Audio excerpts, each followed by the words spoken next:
Hi guys. So I have earned my certification. So I'm now Microsoft certified Azure AI Engineer Associate. I earned this certification on November 19, 2025.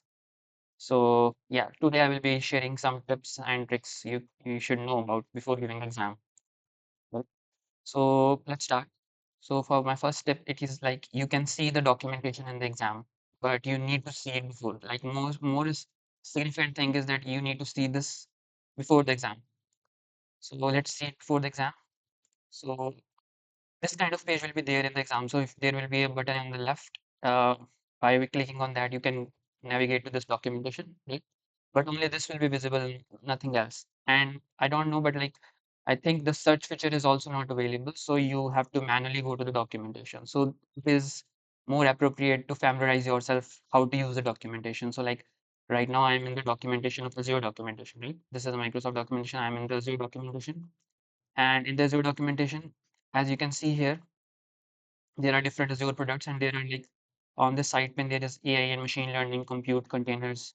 So based on what you want to look for, you can choose like AI machine learning. Then you can go to say Azure AI language, right?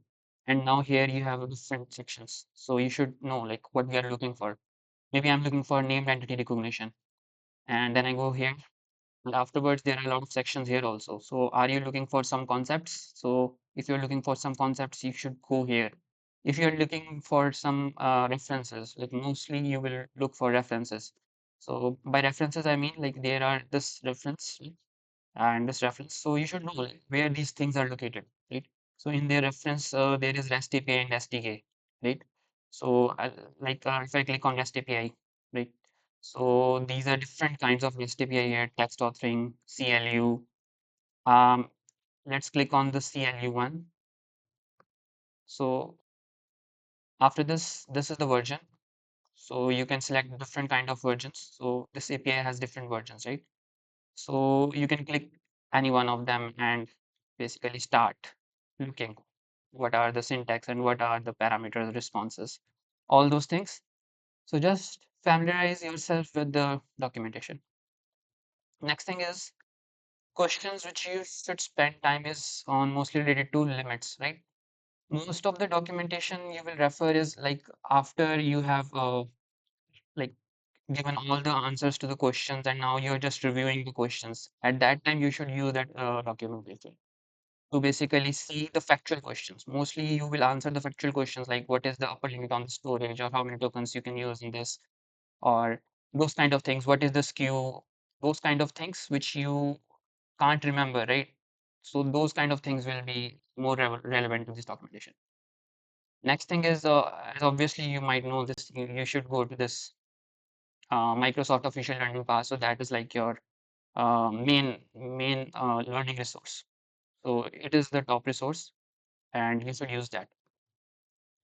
And in this Microsoft Learning course, afterwards, what we have to do, practice exams. So practice exam questions. It's good if you are like you feel you have 70% prepared or you're like 60% prepared, just start the exam questions because when you will start to practice the exam questions, you will learn a lot of things. First thing that you will learn is basically what is the format of exam, what kind of questions will come, right? And how to handle the case study question, how to handle the like MCQs. So you will understand that, and not only that, you will find some questions which you do not know, which you are not aware of. There are some topics which are not covered in the Microsoft Learn path, but they are still asked in the exam. So you should familiarize yourself, like what kind of topics were asked in the past exams, so you have a better idea of it. So you will find some practice questions in the playlists. So the disadvantage of this is that the Azure has changed. Azure changed things, right? The name of the services, like first it was called cognitive services, now it's not called cognitive services, right? So there are a lot of things which get changed. And in these exam questions, like you can see also, this is like 2024 Microsoft Azure.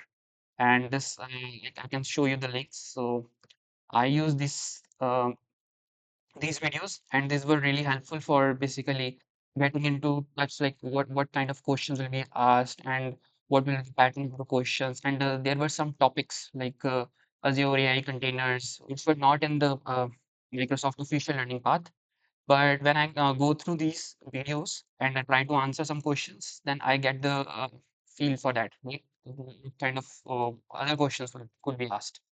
So it's good, but the thing is, there are some questions which are basically, the lingo is outdated. It is, calling cognitive services, but now we are not calling it cognitive services. And just not this only, there are other things also which have changed in Azure, right?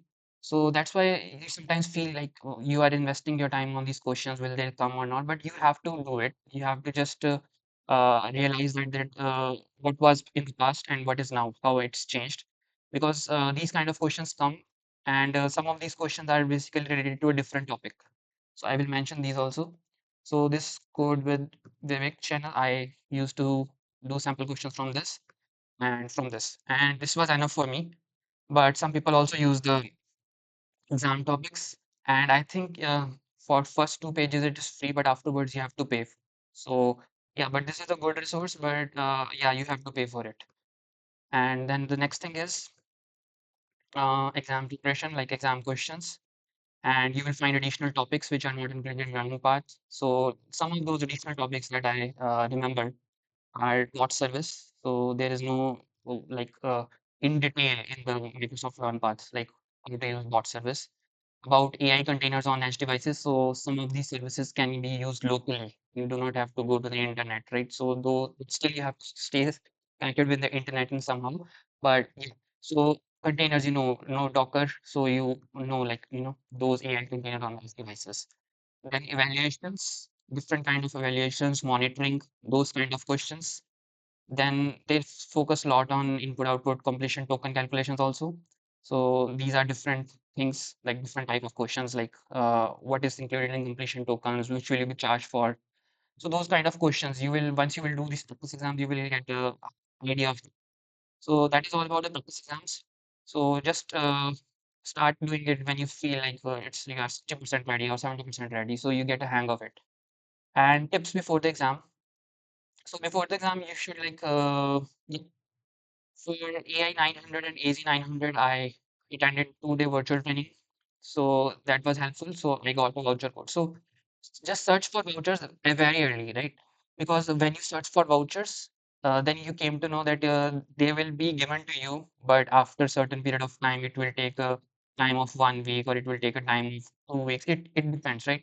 So when you are close to the exam and then you go for your virtual training, then you feel I have to wait more because the voucher will come late. So that's why I am just saying that just search for how you can get vouchers as early as possible. Take the 2-day virtual training. So it's like a lot of things are not covered. It's very summarized. So because in that much of time they can explain everything. So the thing is just search for vouchers early so that you do not feel like know that I will get the voucher in 1 week and I want to give the exam now. So you do not want to be in that situation. That is why I'm saying. So for AI 900, AG 900, I definitely know that there are like virtual day trainings, virtual day 2-day trainings, which from which you can get vouchers of like 50%. And for AI 102, I do not find this kind of virtual training available, but there was something called applied skills assessment kind of thing. So you can check it out. I'm not sure like how that works, but yeah, you can check for this for vouchers. And I did not use it because I wanted to give my exam and then it would delay my exam time, right? So that's why I did not use that voucher. So you have to familiarize yourself with the question patterns before the exam. That is essential. And for easy 900, just preparing is a good idea. Yeah. So yeah, before giving this exam, like AI 102, if you take AZ 900 exam or if you just prepare for that exam, that would be a good idea because your fundamentals like what is region, what is availability zones, what are the store and services, what is identity access management, how is your app service works. So all of these things, when you are doing labs, you will come across them, and then you will feel that this is not taught in the Microsoft Learn path because this is taught in different Microsoft Learn path, which is AZ 900. So that is why it is a good idea to have like basic understanding of AZ 900 before preparing for AI 102. And then puts on the exam day. So on the exam day, you do not want to push too much time on one question. That for sure, like time management is for sure. So just mark the questions which you think, this is the most relevant answer, and just mark it and mark it for mark and review. Right? So you can check this after you have completed all the questions. Just go one by one for mark and review questions, like which questions you have marked and review. So yeah, that is helpful. So this is for time management. Then try not to take any break. So that is the first priority. Do not take breaks. If you have to take a break, then if you do the questions you have answered before break, those questions cannot be changed. So you have attempted some questions before the break, and when you take the break, those questions and answers are locked. You cannot change them. So that is why just don't opt for break and just try not to take the break. And yeah, for the case study question, this is very important. So this is very important. For case study questions, do not skim or do not rush reading, because you are on a time, like there is a time clock going, and you feel like, I have to read everything quickly. But case study questions are designed in this way that they are like a comprehension kind of questions. You have to understand all the requirements and all the limitations, all those things. You have to remember those things, and you have to understand it. So that's why just take your time to read it and do not skim it, do not rush it. I'm not saying that you take too much of your time, but it should not be like that, that you skim read and you then go jump to the question, and then you see, you don't understand something, you jump back to the comprehension. This will waste your lot of time, and I have done that in the exam. So yeah. So if I have like opted for a different strategy, then it might be helpful. So just do not skim read it, just read it, thoroughly, the question. And the next thing is, do not spend time on Microsoft documentation. So although they have provided the documentation in the exam, but you do not have the time to, read the documentation, search for the answers. So like this was advice given by someone. So I just follow that advice, and it was a good advice. So you do not use Microsoft documentation, save it for the end. So when you are like not sure of any question, just mark and review it, and at the end, when you have completed all the question, then only go to the Microsoft documentation to refer to the answer. So mostly for which questions Microsoft documentation is useful, it is useful for like pure factual questions, like what is the SQ limitation, what is the CPU limitation, like those kind of questions. So yeah. So now, like I have completed, like on my channel, you can find a lot of playlists, like different playlists of different labs. I have completed all the. You could not find any resource on the YouTube which have like official labs of the Microsoft Learning Path. They do not, like on YouTube. There is no video which has like extensively, like comprehensively all the official labs of Microsoft Learning Path. So I could not find it when I was preparing. So I thought to like create these things on my own. So yeah, you could find a lot of sample papers on YouTube, but you could not find those official labs of Microsoft Learn Path. So just to tell about myself, like my videos, my playlist. So my labs are up to date as of Jan 2026. So till Jan 2026, all those labs are up to date. So there are no more new labs added. There are no labs deleted. So if you are preparing, so you should know that, like when these are updated. So this will be good for you, because if someone is preparing in 2027 also, he should know that, when was this content created. So that is why I'm just referring here. And all my labs are in Python. So I have used Python. You can use two languages, as you might have known. You can use Python and C hash, right? But what I have used is Python. And most of the labs videos are uploaded, and all of them will be uploaded by Jan 9, 2006. So you do not have to worry like like all the videos are not uploaded. By 29 Jan 2006, all the videos will be uploaded for all the Microsoft labs in this like Azure AI 102 stream, right? And each video has a lab number mentioned, so it is easy to you for navigate like which lab you want to go. And although it is in a playlist, but still, if you could not find, there is lab number in the title for each video. So yeah, even in the future, if new labs are added or if some lab is removed, you can always cross check with Microsoft Learn Path to be sure, like, you are on the right path. And my labs are like a full breakdown. It includes the problem I have faced and how I solved these. So it's like all the things that I have gone through, I have put in the lab. If I faced any error, if I faced any access problems, I've also like documented in the video like how to solve those, and I have just taken care of these things that your time is precious, so I have tried to basically do not take too much of time. And for the best experience, you should watch these videos in like 1.5x or 2x. And between the labs, there are some videos which are like basically theory and conceptual. So it is basically some labs require you to have a conceptual understanding and a theoretical understanding of things. So that are also between the labs, right? So yeah, so I think guys, my videos and my playlist will basically fast track your learning. So yeah, if I have to, yeah. Also, one thing I want to mention is like there is this John Several Technical Training channel, which is really famous for Azure.